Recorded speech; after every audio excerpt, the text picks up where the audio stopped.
بەداخەوە شەوی ڕابردوو لە ناو شاری کەلار ڕووداوێکی هاتوچۆی جۆری شێلان هەبووە. ئۆتۆمبیلێکی جۆری کیا لە نزیک سەرۆکایەتی زانکۆی گەرمیان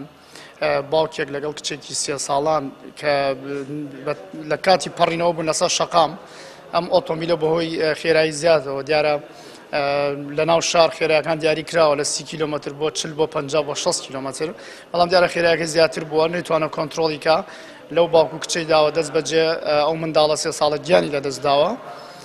و پاش گیاندنی منە خۆشخانە بەداخۆ باوکشی گیانی لەدەستداوە بە پێی یاسای هاتوچۆ مادەی 24 دراوە بە دادگاوە لێکۆڵینەوەی زیاتر لەسەر ڕووداوەکەش بەردەوامە. ئەو شۆفێرش دیارە گەوت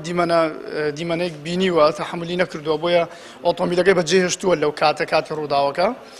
بە پێ دیارەگە نیازی هەڵاتی نێبیان شتیەوەیان نازانەوەیان ئەمە بەجێ دێڵین بۆ ڕێڕەوی لێکۆڵینەوە، بەڵام پاش چەند خولەکی خۆی تەسلیم بە هێزەکانی پۆلیس کردووە لە نەخۆشخانە فریاکەوتنی شاری کەلار.